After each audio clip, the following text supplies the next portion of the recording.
So rattle baits, that's a really fun category for me because what I'm about to talk about, live bait, frowny face, it really kind of forced me to start using some of these other lure categories that I go to the Great Lakes and they're staples, you know, where the fish are very opportunistic. You can throw a rattling bait in 36-degree water and they're going to have it in their throat so far that they're bleeding out of their gills. Well, these are walleyes. Why wouldn't this work in Minnesota? Because they only bite live bait in Minnesota. So I've obviously pushed through that barrier for myself and actually have had times where it took me about 10 casts one time on laps where we had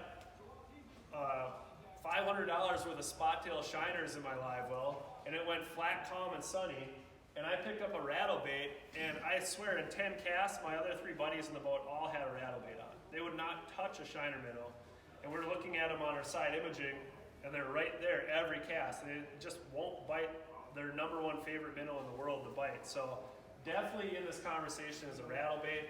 You know, they're simple. There's a ton of videos out there. Basically, you know, the only other thing I do in a lot colder water is I throw it out. I really like to work my rod from, you know, say 9 o'clock up to 12 o'clock. For whatever reason, that's the #1 triggering characteristic of a rattle bait.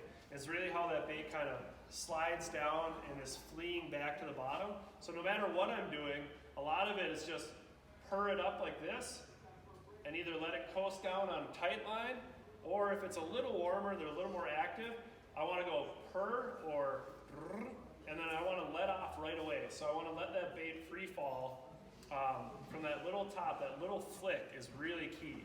And what it allows it to do is it comes up, and then the second you let slack off, it'll actually fall off to the side a little bit.